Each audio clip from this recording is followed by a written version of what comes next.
Hello and welcome into Fantasy Baseball today on Monday, May 13th. Frank Stampfl joined by Scott White, and a happy Mother's Day to all the great moms out there.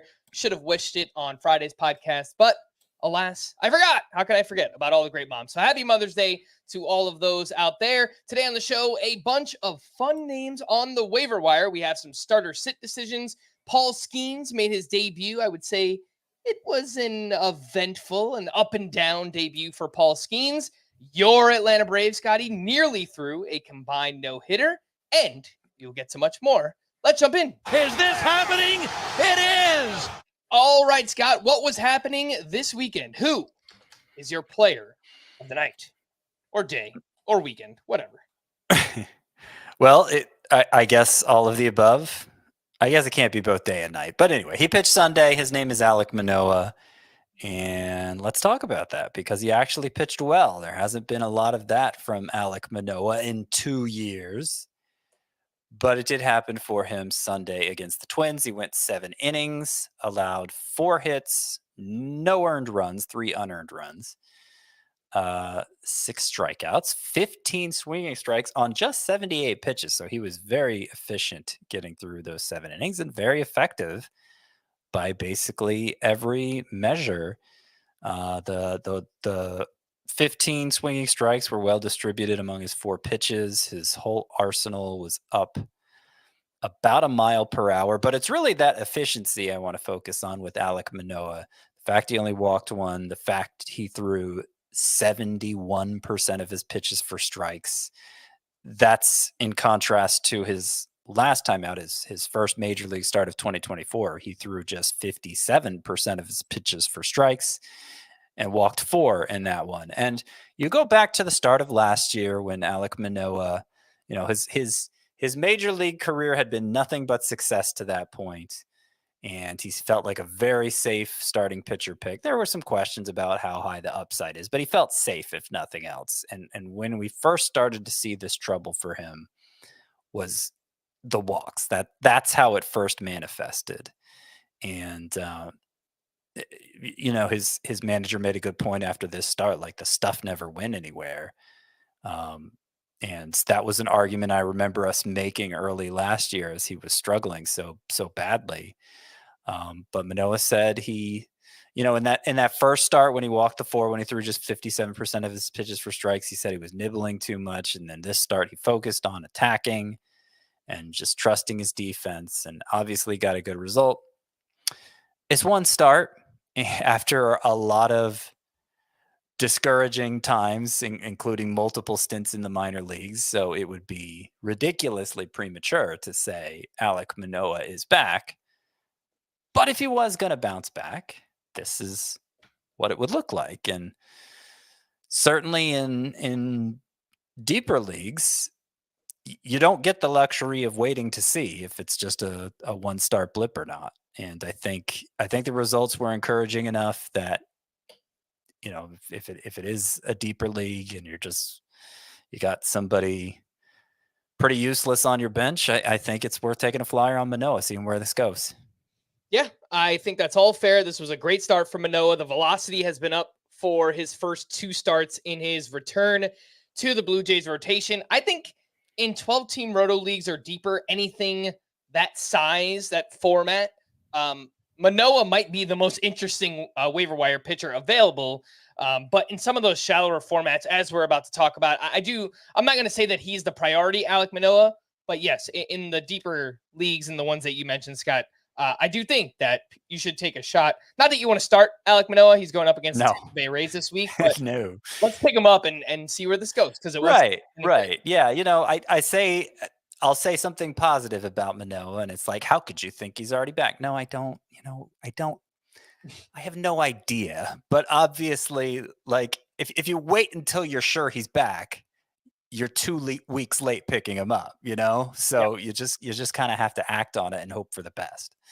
One of the pitchers that I think I would prioritize over Alek Manoah is Taj Bradley, who made his season debut this weekend against the Yankees. He threw 6 innings of 1-run balls, 7 strikeouts to 2 walks, had 11 swinging strikes on 93 pitches. 4 of those came on the fastball, 3 on the splitter, 2 on the cutter, and 2 on the curve.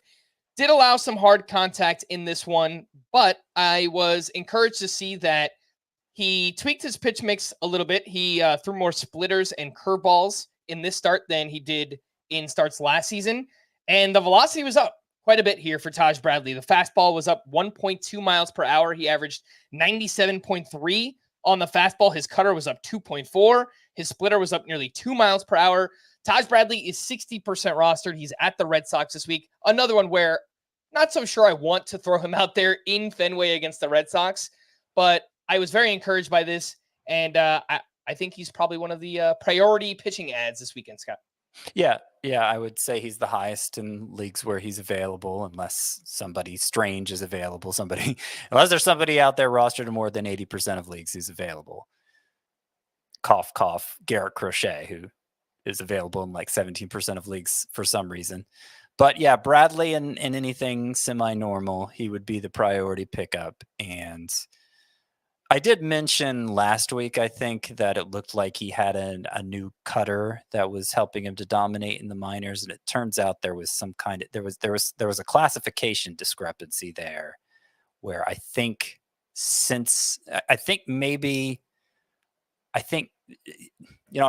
comparing across different data sources, but I think maybe StatCast classified it as a changeup last year, and now it's been reclassified as a cutter. I'm sorry. I'm making this more confusing. I said I thought he had a new splitter. I think last year StatCast classified it as a changeup, and now it's been reclassified as a splitter. So it's not a new pitch. But this is where I had cutter on the brain. But Taj Bradley was throwing his cutter much harder. You said velocity was up across the board. On the cutter especially, it was up 2.4 miles per hour. And our friend Lance Brozdowski, his big takeaway from the start was that he thinks the harder cutter was the stickiest part of Taj Bradley's first start, as if to say it was intentional and not just him being all pumped up on adrenaline. And he was, it was just 2 minor league rehab starts, but he was untouchable. Bradley was, and of course has a top prospect pedigree. So it wouldn't be that surprising to see him take a big step forward in his second major league season. And he's off to a good start as far as that goes. Would you drop either of these two names that have been scuffling lately, Scott, Reed Detmers or Aaron Savali, to pick up Taj Bradley? Well, Savali, yeah. Reed Detmers, probably not. There is the fact that the matter that Savali's is scheduled for 2 starts this upcoming week, and I think is, given his track record, you almost have to go with him in a 2-start week in a points league. But I don't think I would let that stop me. If Savali was my chance at getting Taj Bradley, even though Savali's lined up for 2 starts, I'd go ahead and do it. All right, we'll get back into some other waiver wire pitchers a little bit later on. I do want to touch on Paul Skenes' debut because obviously it was a very eventful one. It was a very exciting debut. A lot of anticipation. I had it on Paul Skenes. Saturday afternoon. My kids were wondering why I was watching this dumb Pirates game instead of the Braves, who were on at the same time. But I had to explain to them, this is the most exciting pitching prospect in 15 years. It was exciting. It certainly was. I mean, the first inning was great. Did you see that? This was just a completely random story that I saw afterwards. Andrew McCutchen was the leadoff hitter in both Paul Skenes' debut and Steven Strasburg's debut. That's funny. I did not see that note. 15 years apart. That is so crazy. Huh. Yeah. I mean, it would have been for different. He was on the pitcher's team in this case when he was facing the pitcher, I guess, last time. Yeah. Okay, that's cool. But anyway, let's talk about Paul Skenes, right? Let's do that. Yeah, let's do it. His debut against the Cubs, 4+ innings. He was charged with 3 runs, gave up 6 hits, 2 walks, 7 strikeouts, had 14 swinging strikes on 84 pitches, and 7 came on that classified as a splitter, but it's known as like a splinker. It's like a splitter sinker hybrid type pitch. 4 on the fastball, 2 on the slider, 1 on the changeup. Did give up some hard contact in this one. He averaged 100.1 miles per hour on his fastball. 20 of his fastballs went for 100 plus miles per hour in this start. Scott, what did you see? Because obviously, just the surface level numbers, like on paper, it's not a great start, but he throws really hard and the whiffs were there. What did you see from Paul Skenes? Though that's interesting. You said 20 of his pitches were triple digits. That is according to StatCast. I just sorted by their pitch velocity and counted how many were. Okay. I was reading the article and they said 17. So I wonder what would cause that discrepancy. Either way, it's a ridiculously high number. And what I also thought was strange about the velocity for I guess not strange, but noteworthy about the velocity for Paul Skenes is even though he averaged 100.1 miles per hour, his max was 101.9. So we're talking, yes, he was very consistently over 100, and yet he never quite got to 102, which means there's not a lot of range of velocity there on the fastball. It's just 100, 100, 100, 101, 100. So that's interesting. And I point that out in part because the one thing that I think stood out most in a negative way was he gave up 6 hits in his 4 innings. The average exit velocity was 92.6, which isn't very good. It's a sample of 1 start. So, I'm not going to draw any conclusions from that, but it's something to keep an eye on. There was all the criticisms of him as a prospect. Like the criticism basically went away when he was knocking the bat out of everybody's hands at AAA. But before that, it was concerns about the fastball shape, and for as much velocity as it has, is it really a swing and miss pitch? And he threw 39% fastballs, got 4 whiffs with it. It was actually that splinker that was the best swing and miss pitch. As much as we heard about the fastball, as much as we heard about the slider, it was actually the splinker that got the most whiffs. I think you could see the nerves watching it. He was just missing too much, and he talked about how he's got to be more efficient. The pitches, he maxed out at 75 in the minors, but he got to 84 in this one. So I don't think that's going. I think the Pirates are going to let him go within reason. So that's encouraging. And we'll see how a second start goes. I mean, it's understandable there would be some nerves. It wasn't a terrible start considering. There were a lot of good things, but ultimately it wasn't.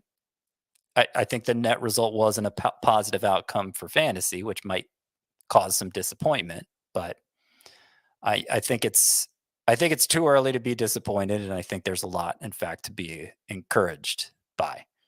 What are you doing with Skenes this week, Scott? He's only started in 39% of CBS leagues, and he's at the Cubs, the team he just faced in his debut. They're 15th in WOBA against right-handed pitching.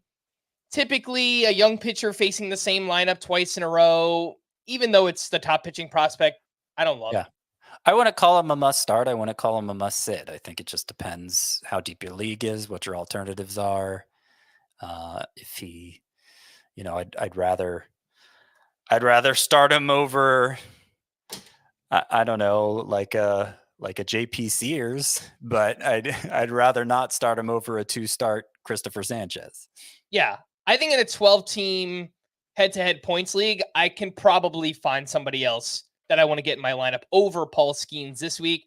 But he made his debut. It was eventful, and hopefully he's a little bit better and more efficient here his second time out. Let's hit a break. Before we do that, just a reminder to sign up for the FBT newsletter if you haven't already. If you're watching us live on YouTube, thanks for hanging out. We appreciate it. Hit that like button, but you can scan that QR code that will take you right to the website where you click on the FBT logo, you punch in your email address, and boom, you're signed up for the FBT newsletter for free. Let's take our first break. When we return, lots of news to talk about right after this. The best couch potatoes come from Pluto TV country. And these taters, they like all sorts of different things. Survivor Channel, Ink Master Channel. If it's got a spaceship in it, I'm probably watching it. 3 channels dedicated to CSI. Whatever mood you're in, it's going to be easy watching. Welcome back in. Let's talk some news and notes. Gerrit Cole threw 29 pitches in his bullpen session Saturday. 13 of the 29 pitches were breaking balls. He's staying in Tampa to throw another bullpen this week.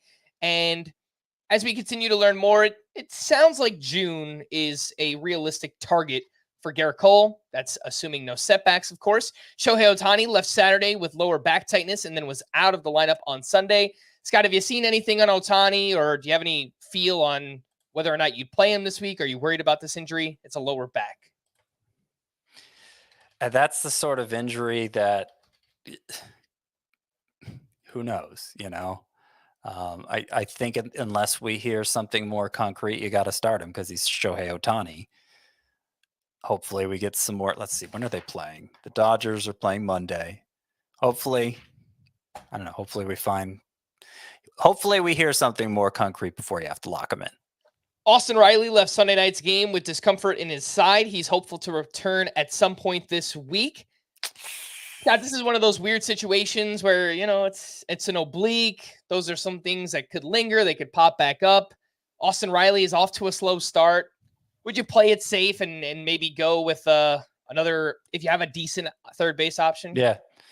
Yeah, I mean, if I had a decent alternative, I think I'd play it safe, given that he's saying hopefully some point this week, which suggests to me probably not he's probably not going to play the next series. And once you sit out a certain number of games and you're a hitter and it's only 10 days on the IL, it's pretty easy for the team to just go ahead and make the move and apply it retroactively to the time already missed. Mike Trout said Thursday that he doesn't yet have a timeline to return from the surgery on his left knee. He also stated that he was given the option to postpone surgery and instead play exclusively at DH, but he obviously opted against that. Though I will say, because I don't think we brought this up when he had the surgery last weekend, it ended up being not the kind that's going to keep him out 3 months, the kind that has more like a 6-week timetable, 6 to 8 weeks. So it was a very positive outcome as far as having a meniscus repair done, as far as that goes. So I think that's reason to be encouraged, even though they haven't come out with an official timeline yet. Grayson Rodriguez tossed a 30-pitch bullpen on Sunday. He said he felt good following the workout. He's eligible for activation on Wednesday, but seems like he might need a bit more time than that. I would be surprised if we see Rodriguez this week. Max Scherzer revealed that he had a cortisone injection in his right thumb after undergoing additional tests on Wednesday. The exam revealed the issue is more nerve-related than skeletal. We also heard a forearm pop up recently for Scherzer, so not really sure what the latest is. We'll just kind of play it by ear, and when we learn more, we'll let you know. Brian Wu was removed from his season debut on Friday with tightness in his forearm. Don't love that. He acknowledged that he experienced the injury during some recent rehab outings. I have so many questions here, Scott. Did the Mariners know about this? If so, why did they activate him? If not, why didn't Brian Wu tell them? Just kind of weird. Yeah. The way he talked about it, it was almost like it wasn't an injury. It was just, oh yeah, this is something I deal with. I've been dealing with after every start. It's not a big deal. Weird. So it was kind of strange, but the Mariners say they expect him to make his next start. I have some apprehension about that. Yeah. But I don't know. I mean, if you're debating whether to add Wu or Taj Bradley, I think I'd lean Wu, but it's kind of a close call. Yeah, definitely. Weird situation right now with Brian Wu. Jung-Hoo Lee suffered a dislocated left shoulder and will undergo an MRI on Monday. Rough timing as Michael Conforto was placed on the IL with a hamstring injury. So the Giants are stuck right now. Jorge Soler is on the IL. They have lots of injuries. Luis Matos was recalled, and in 31 games at AAA, he was batting .218 with 3 homers, 3 steals, a .663 OPS. He's hitting the ball a lot harder in the minors this season and barely striking out. But my guess is he's just hitting way too many fly balls, and that's why the BABIP is as low as it is. Luis A Matos. lot of infield fly balls too. Yeah. Luis Matos is 6% rostered. I had some small bids on him, Scott, in these 15-team, 5 outfielder leagues. Did you have any interest here in Luis Matos? I can't say that I did. I was in those 15 teamers. I was looking at more at like Jake McCarthy or Whit Merrifield to meet my outfield needs rather than Luis Matos, who was terrible in the majors last year. And as you point out, has been terrible at AAA this year. Even though some of the underlying stuff is encouraging, it's hard for me to feel confident he's going to make a fantasy impact. Devin Williams is scheduled to begin playing catch within the next 2 weeks. He's not expected back until around the All-Star break. Kyle Schwarber left Friday's game with a sore back and then was out of the lineup on both Saturday and Sunday. The hope is for him to play on either Monday or Tuesday. JC Realmuto was out of the lineup Sunday due to a knee injury. Manager Rob Thompson said Realmuto's knee was, quote, a little banged up when he reported to the ballpark. Evan Carter has missed 3 straight due to lower back stiffness. Brandon Nimmo left Saturday with right intercostal irritation, and then he was out of the lineup Sunday, but did later appear as a pinch hitter and I believe hit a walk-off homer or some kind of walk-off hit. So I think Brandon Nimmo's good to go. Yeah, it was a walk-off homer. Yeah. I mean, we've talked about him, Scott. The StatCast numbers look great. So if Nimmo's healthy, just get him back in the lineup. Ha-Seong Kim left Sunday after getting hit by a pitch on his left wrist. X-rays came back negative. He's day-to-day. Pete Fairbanks was reinstated on Saturday. Jackson Chourio sat out 4 straight games since Christian Yelich returned from the IL, and then he was back in the lineup Sunday. So I believe that was Wednesday, Thursday, Friday, Saturday. Chourio was out all 4. That doesn't seem great. No, it doesn't. I'd like to hear what the Brewers' plan is. If they're having him sit because he's working on something, then maybe that's not such a bad thing. But if they're having him sit just because he's bringing them down, like they probably just need to send him to the minors. I know he has a guaranteed contract already, but like he's got to play, obviously, or he's never going to come out of it. So I'm thinking that's something we'll be hearing about soon, one way or the other. Masataka Yoshida got a 3rd opinion on his left thumb and won't require surgery. Eduardo Rodriguez began a throwing program out to 45 feet on Friday. Matt McClain was cleared Friday to throw and run. He could start swinging a bat in about 6 weeks. The goal is still to return sometime in August. Jameson Taillon was scratched from Friday's start due to back stiffness. His next start will come Tuesday against the Braves. TJ Friedl suffered a right thumb contusion on Sunday, appears to have avoided any fractures. Actually, I don't know if that was true because then I started reading more about it and they said x-rays were inconclusive. So TJ Friedl is day-to-day. Would not be great. You know, we waited for him all season and then obviously this happened. So just bad luck. Dansby Swanson was placed in the IL with knee soreness, retroactive to May 8th. Nico Horner has moved over to shortstop with Miles Mastrobuoni playing some second base. Kenta Maeda was placed in the IL with a viral illness, retroactive to May 8th. Matt Manning is likely to take his place in the rotation.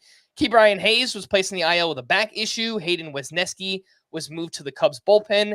And Jason Dominguez will start his rehab assignment, which with single A on Tuesday. He'll only play DH for the first few weeks, and then he'll move into the outfield.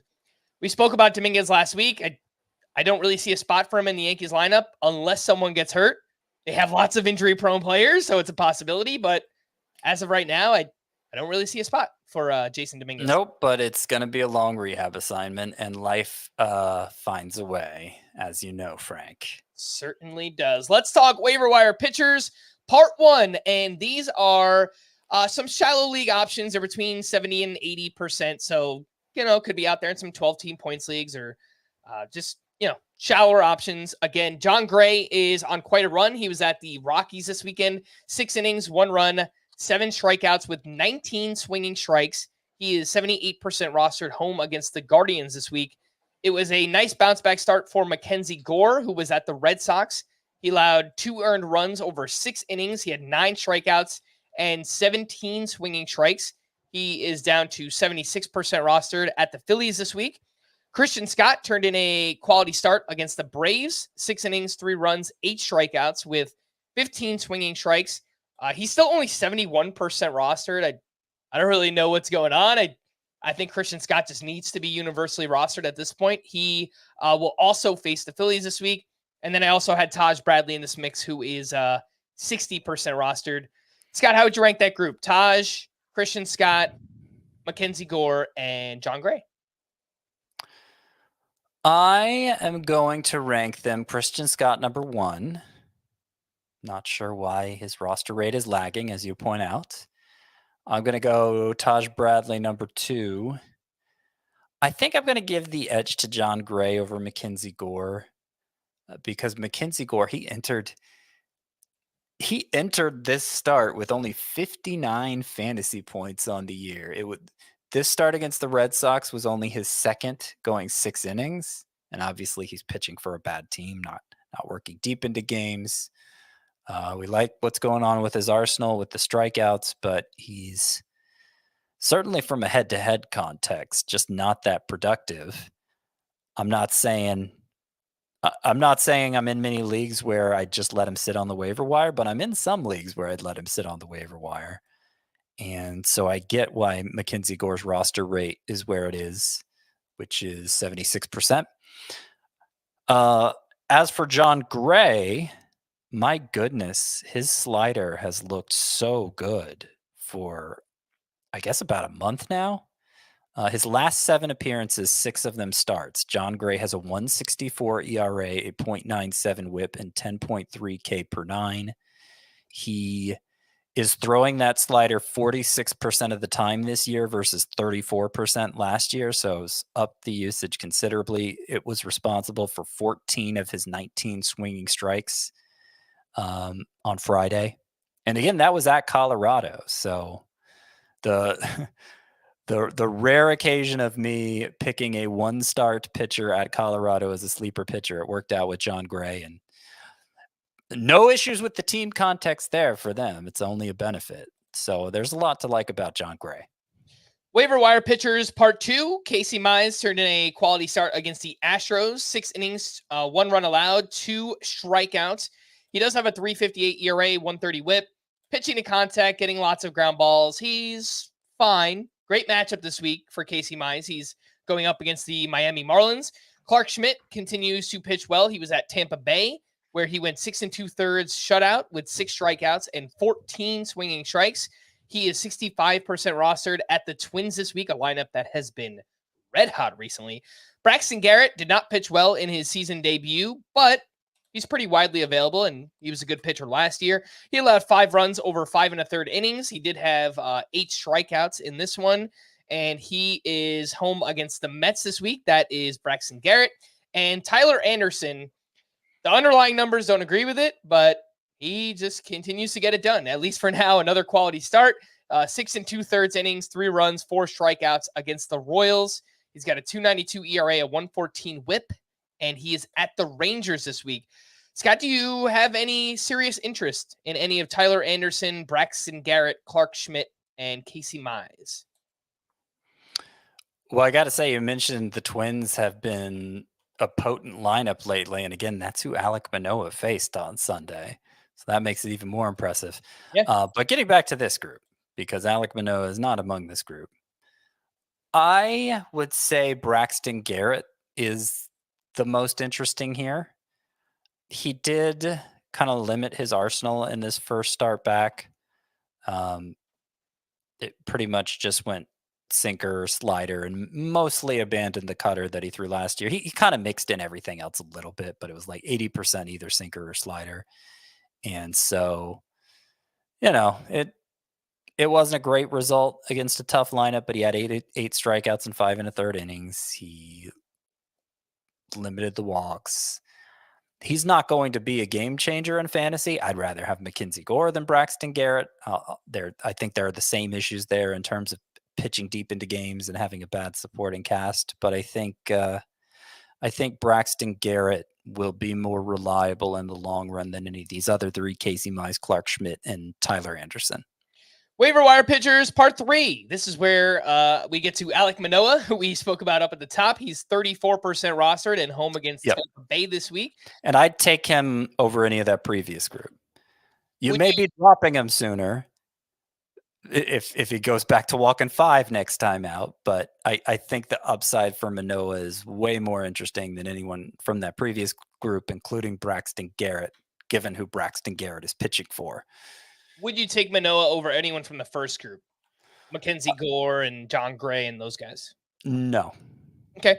Other names in the third group here. We mentioned Manoah. Cole Irvin pitched well against the D-backs, 5 2/3 innings, 2 runs allowed, 6 strikeouts there. He has allowed a total of 2 earned runs over his last 4 starts combined. Again, that is Cole Irvin. Taijuan Walker turned in a quality start at the Marlins, 6 innings, 1 run, 4 strikeouts for him. He is home against the Mets this week. And Andrew Heaney has allowed 2 earned runs or less in 3 straight. He was also at the Rockies, where he threw 5 innings, 2 runs, 8 strikeouts with 17 swinging strikes.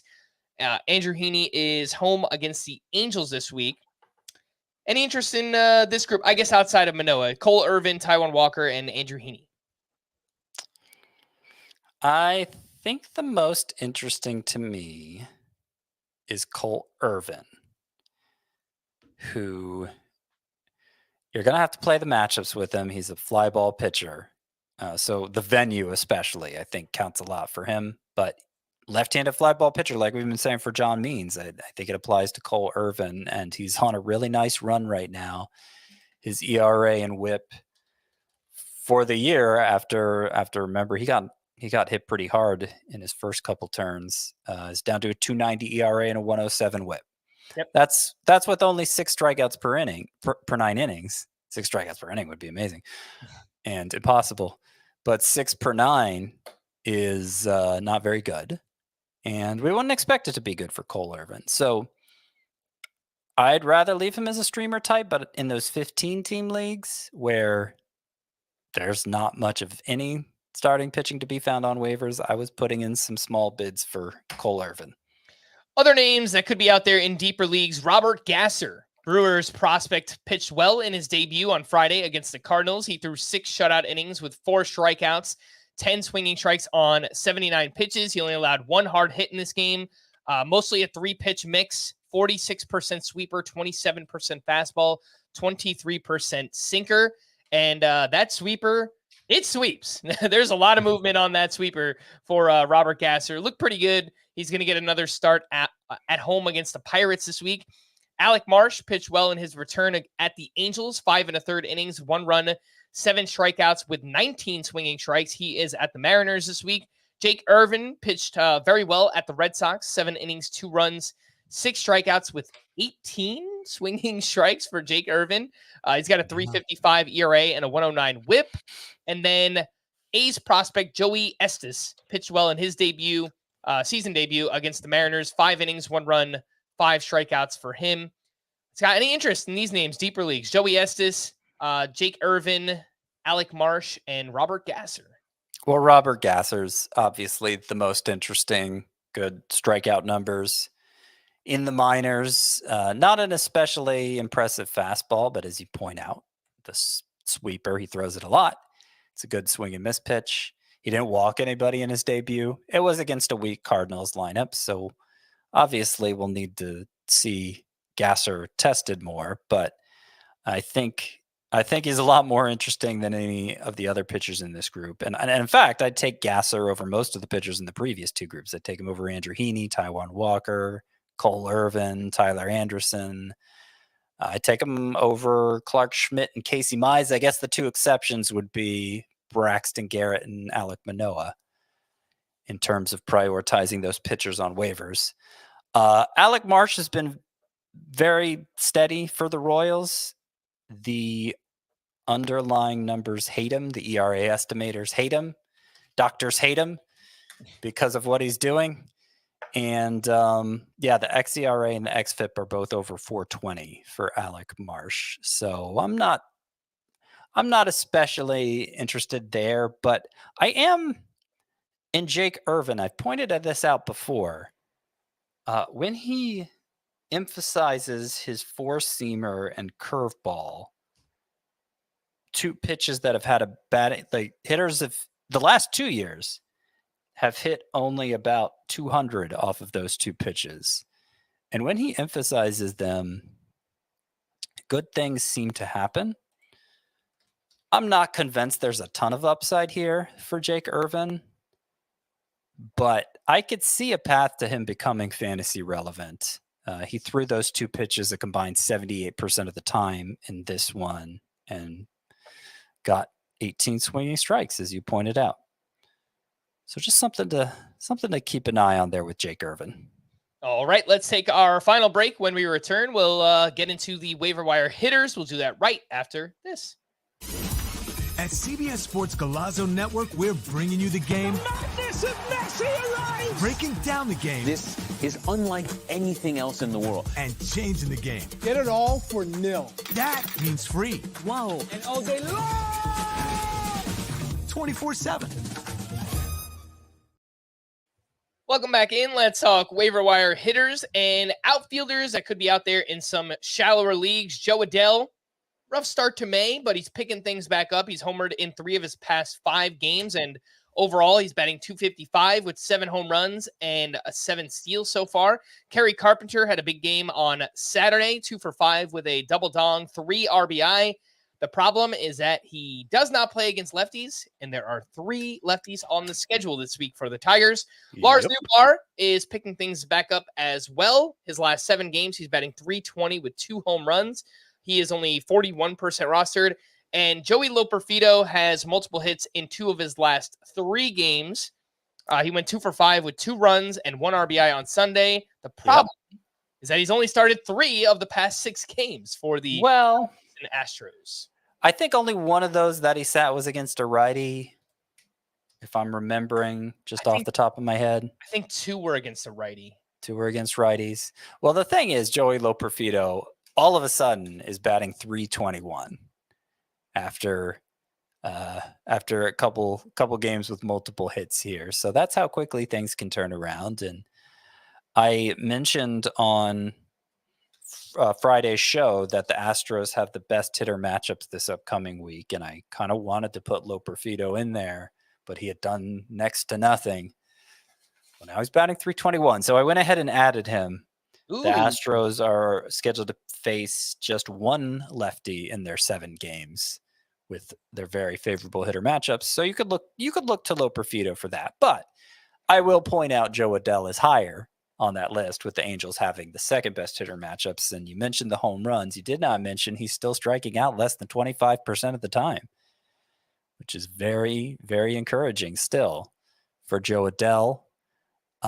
Having said all that, I would say Lars Nootbaar is my favorite of all of them. I don't have him in the sleeper hitters for this week because the Cardinals matchups aren't as good as the Astros or Angels, but I think he's going to be the most impactful for fantasy rest of season. It's the ball very hard, really good plate discipline, and it's beginning to show up in the numbers. I think in a categories league, I would take Adell. In a points league, I would take Nootbaar. Is that fair? I hear the argument. I think I'd take Nootbaar either way.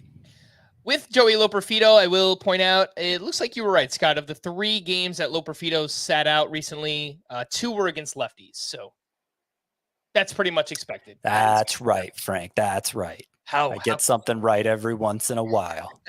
How about some names in 5 outfielder leagues? Leody Taveras, so hot right now. 2 for 4 with a sock and a shoe on Saturday. Over his last 9 games, he is batting .353 with 2 homers, 13 runs, and 2 steals. Brenton Doyle has stolen a base in 3 straight. Over his last 4 games, he's got 6 hits, 1 homer, 3 steals. And on the season, he's batting .289. He's got 4 homers, 7 steals. That's Brenton Doyle we're talking about. The problem this week, 6 games on the road where he has a .605 OPS. So don't know that I want to do the Brenton Doyle thing this week. Yeah. But he's a name I would want to have on my bench in all category leagues and just play him whenever he's at home. I mean, certainly the 5 outfielder ones. It is worth pointing out with Brenton Doyle, his strikeout rate is much improved too, not to the same extent as Joe Adell, but he was 35% last year, and he's down around 28% now. So you could see, like, given where he plays his home games and the effect it has on BABIP, what is his BABIP right now? His BABIP is 387, which is normally crazy high, but not unbelievable for Coors Field. So with the speed there as well, I think Brenton Doyle could remain useful in 5 outfielder leagues for being a guy with little name value. All right. 3 names who could be available as corner infielders in Roto leagues. Lamont Wade is hitting well right now, 1 for 3 with 2 walks and his second home run. He did that on Sunday. He is batting .340 with a .937 OPS. He does not play against lefties. There's only 1 lefty on the schedule this week for the Giants. Carlos Santana homered in 3 straight, and over his last 21 games, he's batting .280 with 7 home runs and 19 RBI. Connor Joe, that's right. My Connor Joe, he's homered in back-to-back games on Saturday and Sunday. He has started 7 of the past 8. Scott, how would you rank these just as corner infield options moving forward? Connor Joe, Carlos Santana, and Lamont Wade. I'll go Santana, Wade, Joe. I think look, Wade and Joe don't play every day. So that's a big issue for both of them. Could you play them with the right matchups? Yeah, especially right now while they're hot. I don't think they're going to remain this good all season. Santana, I think his full season numbers aren't there's not much room for improvement on them. He's got his batting average up over 200 again, but Woo! Yeah.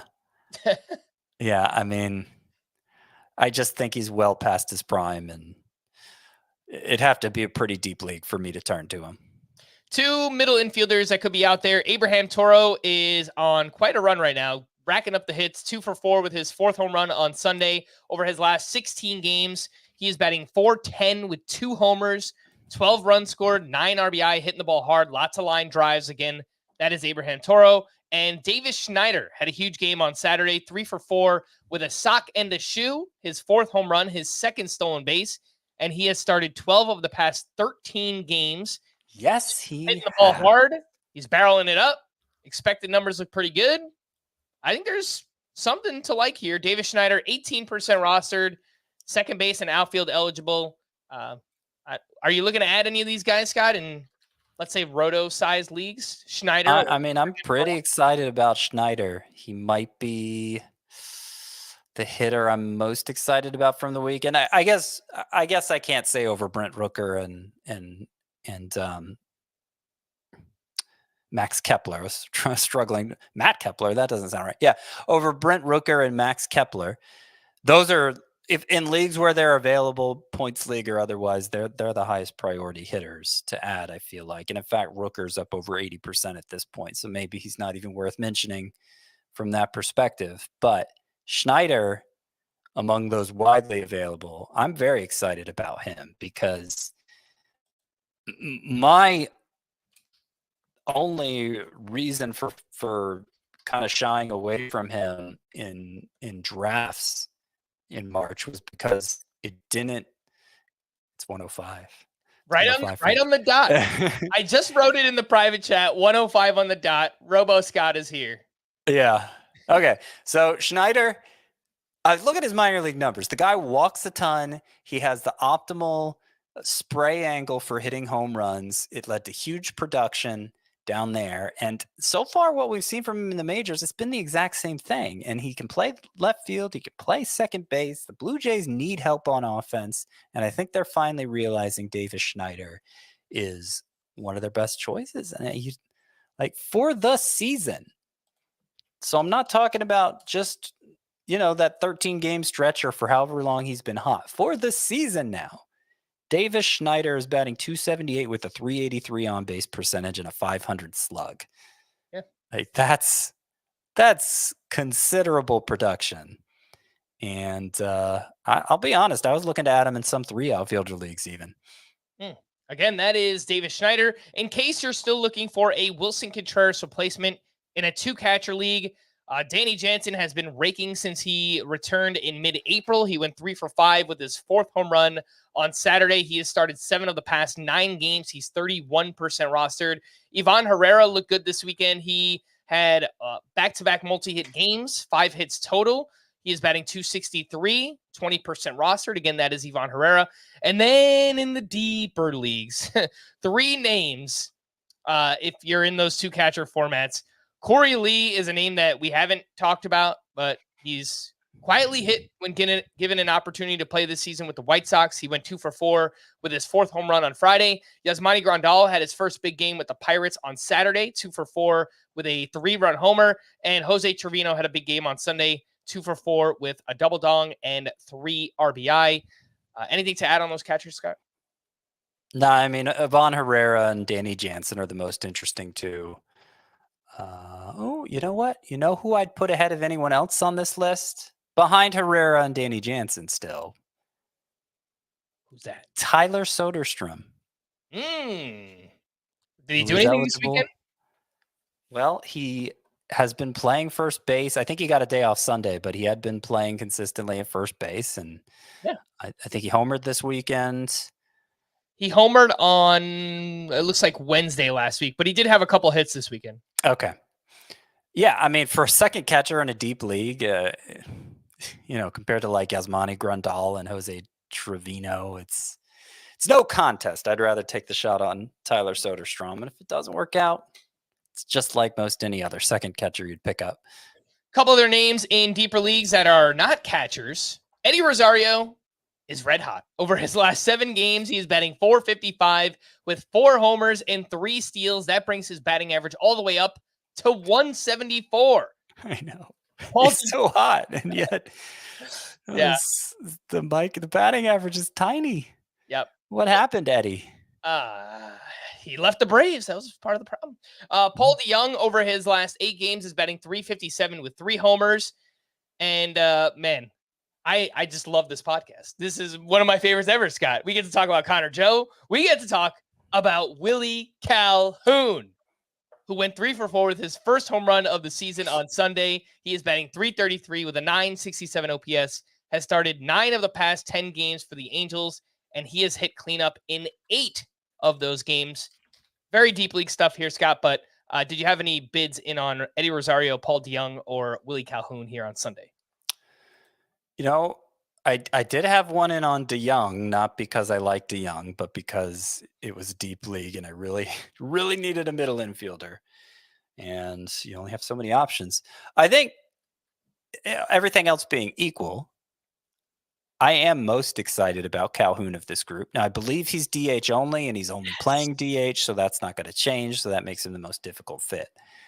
And I'm not saying like he's a priority pickup now or anything, but the Angels are giving him an opportunity unlike he's had in a long time. He doesn't strike out much. He doesn't have a lot of raw power, but he's hit home runs in the minors. So he's going to have to be a guy who succeeds by elevating to his pull side well. And I think it remains to be seen. Like, he hasn't been doing that so far in this stint. He's already up to 6 doubles in the short time he's been there, but first home run. He does elevate well. Is he going to pull it enough in the air? I think that's the key to Willie Calhoun becoming anything. And we're all waiting with bated breath to see if that happens. Yes. Especially you. Especially me, yes. I see that bated breath. I'm so excited about Willie Calhoun. Let's get into the rest of this weekend's action. There was a lot going on. We'll see how much we can get to in the next 20 minutes or so. As I mentioned up at the top, the Braves took a combined no-hitter all the way up to the final batter of the game on Saturday. And then Raisel Iglesias gave up a solo homer to JD Martinez.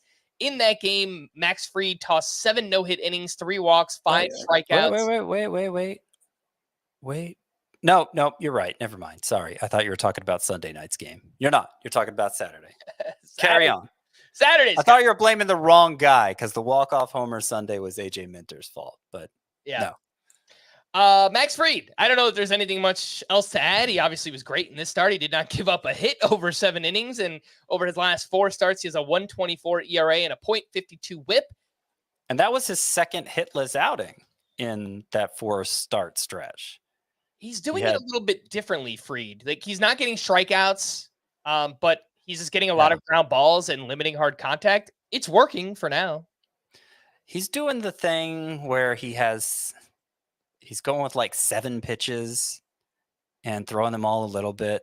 And I don't know how long it's going to work for him. I don't love the approach necessarily, but it's hard to blame it.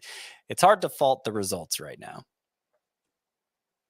All right, let's get into some other pitchers. Starters sit these pitchers this upcoming week. They are very confusing names for me, and they might be for you as well, Scott. Michael King. That's baseball, Susan. Dominated the Dodgers. As soon as we have written him off, he goes out and has an amazing start. He threw 7 shutout innings, 2 hits, 3 walks, 11 strikeouts with 19 swinging strikes on 106 pitches. Again, he did that against the Dodgers. I need to emphasize that. I didn't really see much change here in the pitch mix. Michael King did throw his sweeper a little bit more in this one, but it was the changeup that looked great. That's now 2 starts this season with double-digit strikeouts. The whip is still high because the control has been a problem. Michael King is still 87% rostered, but he's only started in 48% of CBS leagues. He is home against the Rockies this week. Yeah. If you held on, I think you got to get Michael King back in there. Probably. It's a little scary, but man, well, he was getting. Scott, where are you? Have you really? This is happening now. The big Michael King moment. It's happening. Gosh. Can I talk about Michael King? The universe does not want you to give Michael King his credit, Scott. Why? Why is this? Okay, so what I saw for Michael King was he was getting an additional 2 to 3 inches of movement on his fastball, sinker, and changeup, which is notable. I mean, I don't know why they were playing better. He says that he has more comfort with his mechanics now, and he's making command an emphasis, which is interesting that he said that because I think the velocity was up a little bit in this start, right? Yes, up slightly. Yep.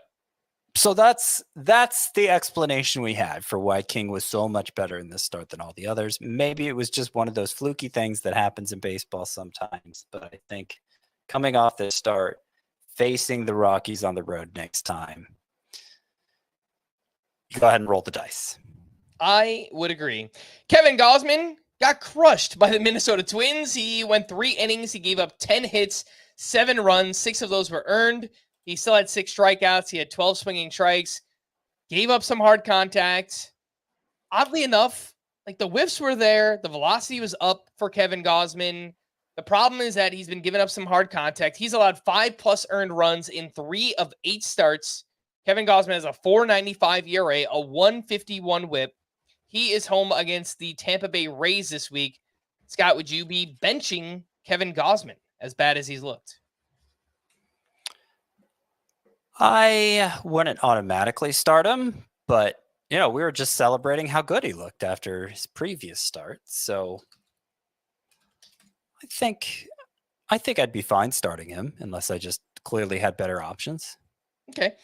Keep things moving, and let's talk about Nick Lodolo. He's now allowed 4 earned runs in back-to-back starts. He was at the Giants this weekend, where he went 6 innings. He gave up the 4 runs, still had 6 strikeouts, 13 swinging strikes in this one. He has now allowed a home run in 3 straight, and he is down to 59% started. The problem at the Dodgers this week, Scott, would you maybe play it safe and bench Lodolo coming off 2, I guess, not so great starts?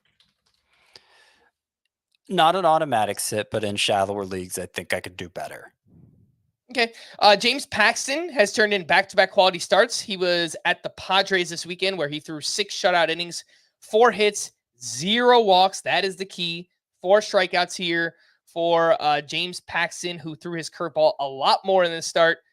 He's got a 2.58 ERA, but a 1.41 WHIP. He still has more walks than strikeouts so far this season.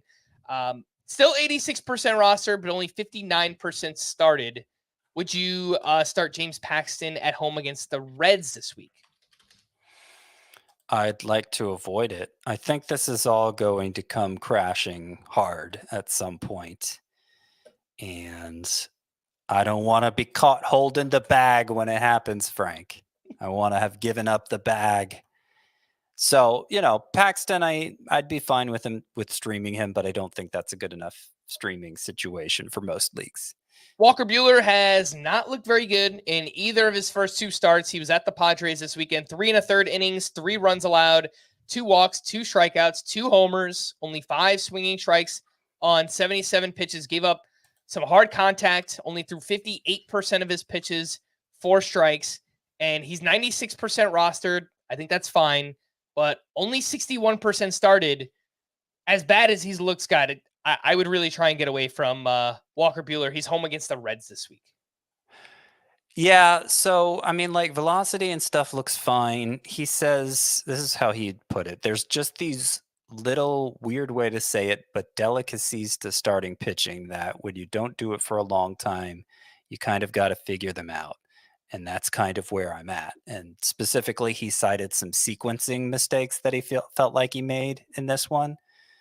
So I don't want to bury him. I've expressed my concerns over him even before he got reactivated by the Dodgers. But it's too soon to pull the plug in fantasy. However, yeah, I don't think I'd want to start him in any league right now. Again, that is Walker Buehler. We had 3 returns this weekend. Jesus Luzardo pitched well against the Phillies, 5 2/3 innings, 2 runs, 8 strikeouts, 18 swinging strikes. He is home against the Mets this week. Christian Javier got crushed at the Tigers. He only recorded 4 outs. He gave up 7 runs on 5 hits, 4 walks, 2 homers allowed. Javier is home against the Oakland A's, and Brian Bayo was okay in his return against the Nationals. 5 innings, 2 runs, 2 walks, 1 strikeout, and he is at the Cardinals this week. Scott, what do you think of these returns? And what do you think about starting any of those names? Luzardo home against the Mets, Javier home against the A's, and Brian Bayo at the Cardinals. I was most encouraged by Luzardo. I'd be most likely to start Luzardo. Bayo, I think with that matchup at St. Louis is a fine play as well. Though I'm not as convinced of his upside as Luzardo, obviously. Christian Javier, I think I'm still going to rank him ahead of Bayo, but I'm really not liking what I'm seeing from him. I wasn't liking even when the ERA was good before he went on the IL. He's just not missing bats like he did in his prime. It doesn't look like he had this new changeup, right? That he was mixing in a lot, and maybe hitters were just unfamiliar with it, and that's why he was succeeding. But his swinging strike rate this year, 8.8%.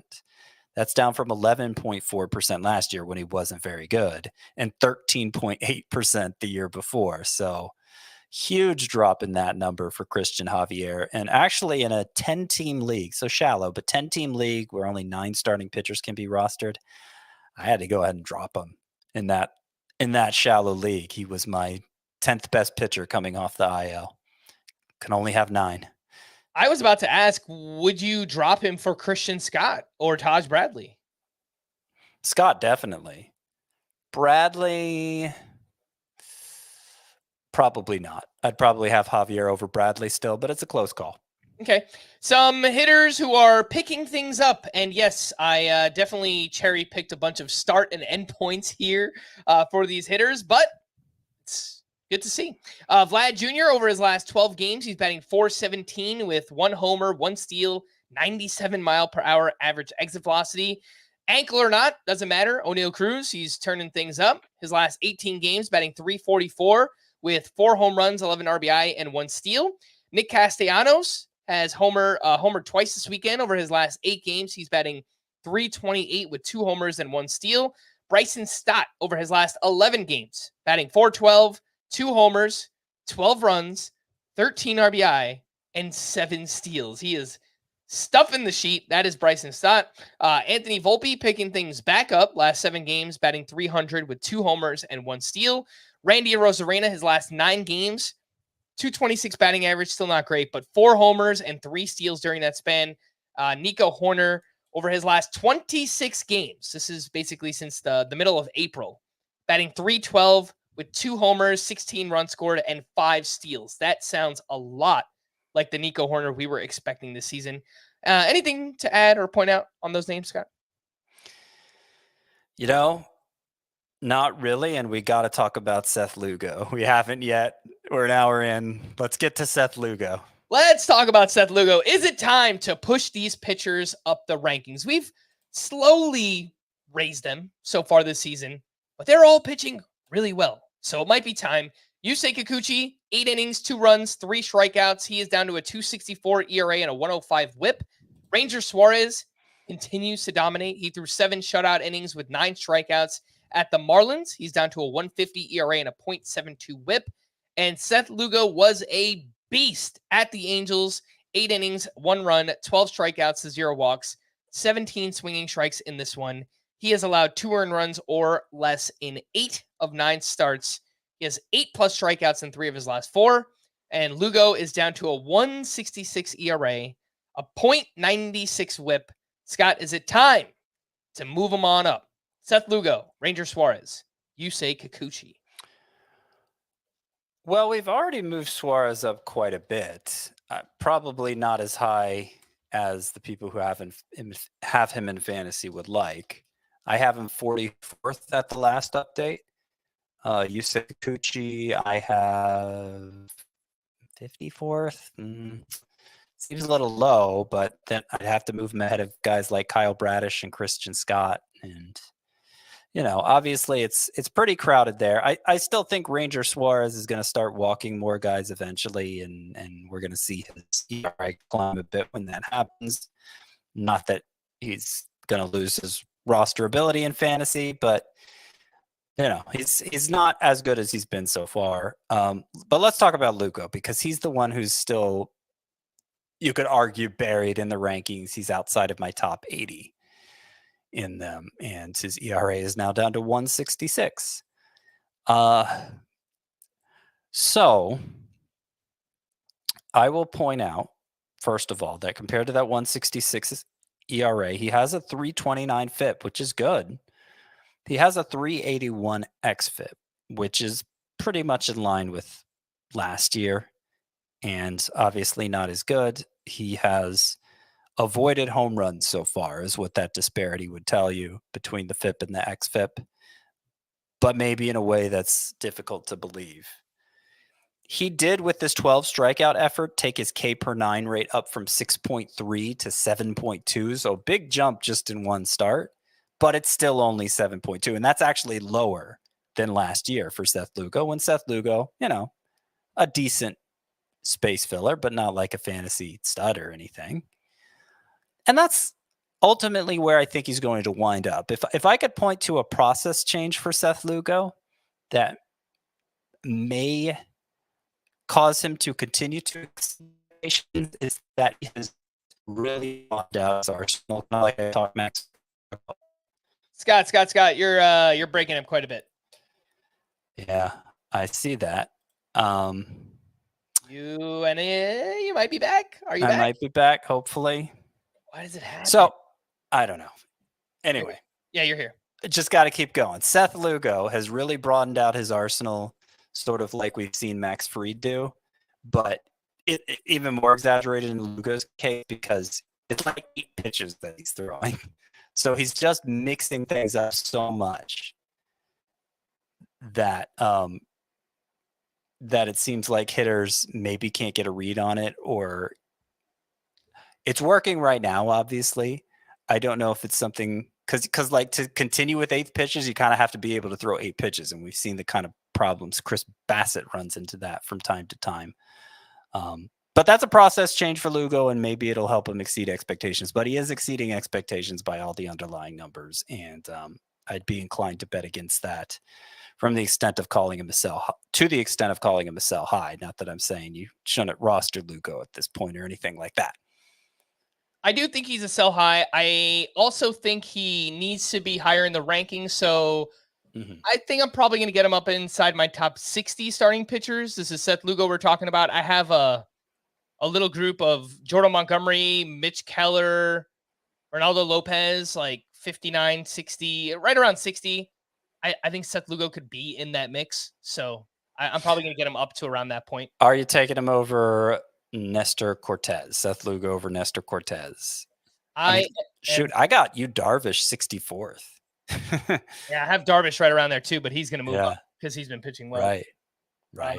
I would rather have Nestor Cortez than Seth Lugo, but I don't know if that's the right answer, but that's just how I feel.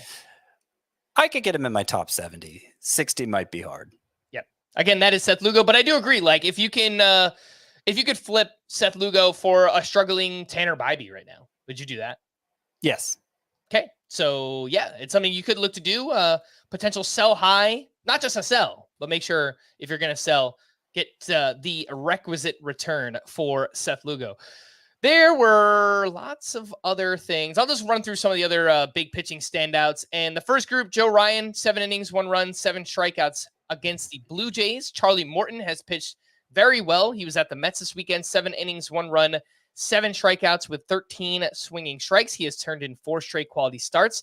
Garrett Crochet is back on track. He had a career-high 11 strikeouts against the Guardians, where he threw 6 shutout innings, also had 21 swinging strikes.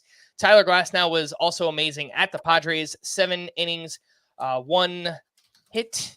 I didn't write in how many runs. I think it was 1 run, but 10 strikeouts, 14 swinging strikes for Glasnow. Anything on that group, Scott? Glasnow, Crochet, Morton, and Joe Ryan. I will say that Charlie Morton has been much better this year so far. Specifically, where you see it is with the walks for Charlie Morton. His walk right now is down to 2.9 per 9, which is like his first year in Atlanta. And that's what his whip looks like. Also, I mean, his first year in Atlanta, Charlie Morton was basically a fantasy ace. I think we were drafting him as a top 15 pitcher the following year. First year in Atlanta, he had a 3.34 ERA, 105 whip, 10.5 K per 9. This year, he's got a 3.14 ERA, 105 whip, and fewer Ks, 8.4 per 9. But, he's been generally a 10 K per 9 guy. And if he can continue throwing strikes like he has, I think he's somebody who could potentially move up the rankings too, given the support he gets in Atlanta. Atlanta. I feel like I kept saying Atlanta weird when I was talking about Morton, but that's fine. Charlie Morton looking better. All right, this next group, Tarik Skubal turned in another quality start against the Astros. It was 6 1/3 innings, 2 runs, 7 strikeouts. Bryce Miller, a quality start against the Oakland A's, 6 innings, 2 runs, 9 strikeouts there. Zach Gallen, also a quality start at the Orioles, 6 innings, 2 runs, 4 strikeouts. His velocity up quite a bit in this start for Zach Gallen. And Bailey Ober was dominant at the Blue Jays, 6 1/3 shutout, only 1 hit with 10 strikeouts and 15 swinging strikes. Anything to add on Ober, Gallen, Bryce Miller, and Tarik Skubal? I mean, there are a lot of things I don't like about what Zach Gallen's doing, but he's got like a 342 xFIP, a 361 FIP. It all looks okay when you add it up. I wish he was missing more bats, but I've said that enough times in the past about Zach Gallen that I don't think it's worth freaking out about. All right, and then this last group, Justin Verlander had a bounce-back start at the Tigers, 7 shutout, 2 hits, 2 walks, 8 strikeouts with 14 swinging strikes, 10 of those on the fastball. Luis Gil has turned in 3 straight quality starts. He was at the Rays, where he threw 6 shutout with only 3 strikeouts, but over his last 3 starts, Luis Gil has allowed a total of 6 hits and 2 earned runs total during that time. And Yu Darvish has pitched very well since coming off the IL. He was at home against the Dodgers on Sunday, where he threw 7 shutout innings, 2 hits, 1 walk, 7 strikeouts with 19 swinging strikes on 101 pitches. Velocity was up in the start, and Darvish has yet to allow a run since coming off the IL. That is 17 shutout innings with 15 strikeouts. Anything on Darvish, Heel, and Verlander? I mean, I'm very encouraged by Darvish, which I kind of hinted at earlier, since, I mean, you said it. He's hardly given up any runs since, or has he given up any runs since coming off the IL? But 0. More specifically, the way his slider is playing, it was responsible for the majority. It was his most whiff-friendly pitch in this start, and I believe it also was in his last start. Yes, it got 8 of his 15 whiffs in his last start. And Darvish, I think part of the reason he struggles from time to time is because he has such a deep arsenal, and he just finding the right mix of those pitches can be a challenge for him at times. So he seems to know that the slider's working right now. He seems to be leaning on it, and he seems to have a lot left in the tank still. So I got to move Darvish up too, it seems like. Last name that I will mention in the leftovers, Brent Rooker. Just continues to mash. Probably should mention, but he's up over 83% rostered, so not really available, but he went 2 for 4 with a steal on Saturday, 2 for 4 with his 10th home run on Sunday. Now has an OPS over 1,000 for the season. That is Brent Rooker. Some bullpen updates for the Tigers on Friday. Andrew Chafin started the 8th with a 1-run lead. He gave up a run on a walk and 2 hits, and he was relieved by Jason Foley, who allowed 3 more runs in on a hit and an error. Chafin was charged with the blown save and the loss. Any feel, Scott, for the Tigers right now? Like, what's going on there? I mean, things aren't looking good for Foley. Alex Lang seemed like the most likely alternative, but then he gave up a bunch of runs on Sunday, so maybe switching to him wouldn't make sense. I think Foley's still the guy to have, obviously, but I wouldn't put it past AJ Hinch to go with the committee for a while. For the Orioles on Friday, Craig Kimbrell entered in the 7th with a 1-run lead, facing 8-9-1 in the D-backs lineup. He pitched a perfect inning, striking out 1. Yennier Cano later pitched in the 9th. He gave up a hit, but picked up his 2nd save. And then on Saturday, Yennier Cano pitched in the 9th with the game tied. Craig Kimbrell later pitched in the 11th with the game tied, and he wound up picking up his 4th win. What's your feel for the Orioles bullpen? Do you think maybe Yennier Cano is starting to take over? Look, it's possible. We saw something similar happen with Leclerc in Texas, where it seemed like Bochy was just giving him a temporary demotion to help him get back in the field for things, and then Kirby Yates just took over, and maybe that'll happen here too.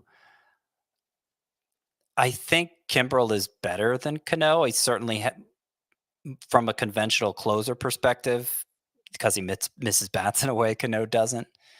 I think it's less likely that happens. And obviously, Kimbrell, the Orioles signed him to close. Brandon Hyde said he wanted to give Kimbrell a different look. That's why I brought him into the 7th inning of that one game. And basically, he just wants to get him right.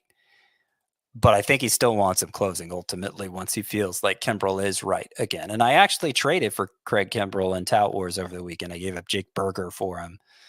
I had more corner infielders than I could start, so it was kind of a surplus situation there too. But saves are hard to get in those 15-team roto leagues, and I thought it was a good time to buy low on Kimbrell. All right, for the Twins on Friday, Yohan Duran got the 8th inning with a 1-run lead facing the top of the Blue Jays lineup. He gave up a walk but got out of it. Griffin Jacks got the 9th with a 2-run lead. He gave up 1 run on a walk and 2 hits, but converted his 5th save. And Duran has now worked the 8th inning in 3 of 6 appearances. That was entering Sunday. I believe Duran pitched the 9th with a 4-run lead.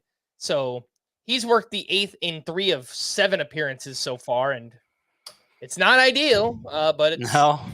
Rocco Baldelli doing his thing. So I put in some decent bids in those same 15-teamers where close or saves are very scarce. On Griffin Jacks, I was putting like $30 bids in with the $1,000 budget, and nobody else was putting much of anything in on him. I kind of overpaid for him and won him everywhere he was available. So I guess the thinking is Rocco Baldelli eventually is going to snap out of it and Duran will just be full-time closer again, and maybe that'll happen. But if not, then Jax could get a dozen saves from here on out if the two continue to split the role like that. For the White Sox on Friday, with Michael Kopech unavailable, Jordan Leisure got the final 4 outs for his second save. And then on Saturday, I guess Kopech was unavailable again. He did pitch back-to-back games on both Wednesday and Thursday. It was John Brebbia who got the 9th with a 2-run lead. He struck out 1 for his first save of the season. For the Rockies on Friday, Justin Lawrence entered with 2 outs in the 7th. Runners on first and second with a 2-run lead.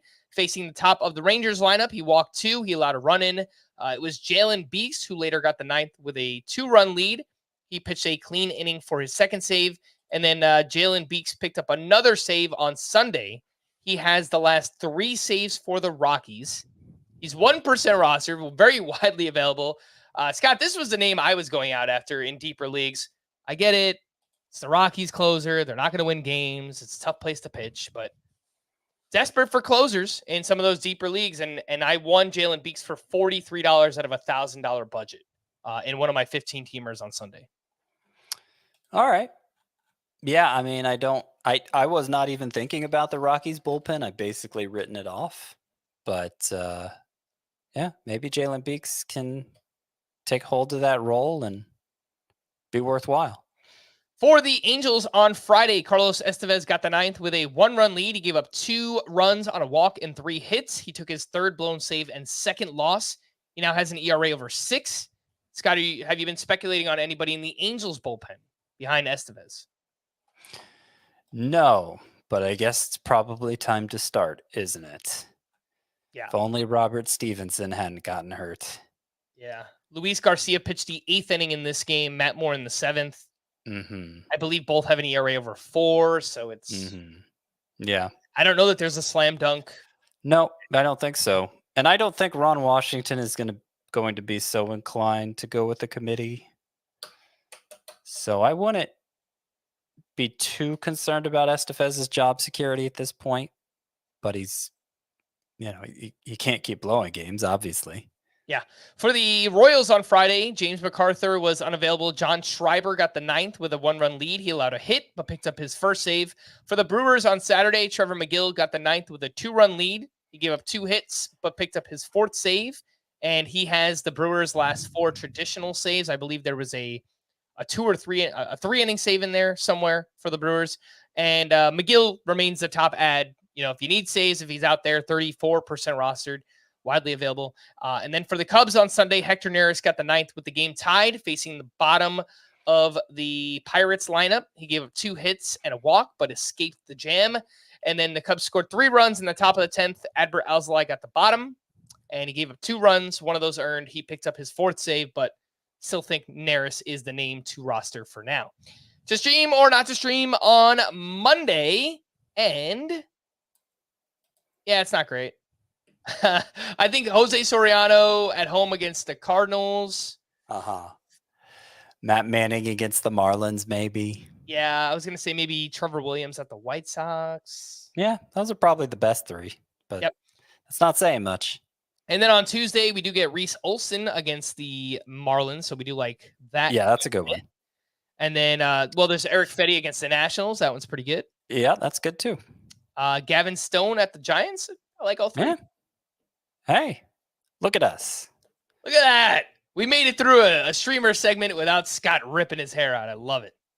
Tuesday. It's a good day for streaming. We are going to wrap there for Scott. I am Frank. Thanks as always for tuning into Fantasy Baseball today. Please make sure to follow and leave a 5-star rating on Apple or Spotify. And we will be back again tomorrow. Bye-bye.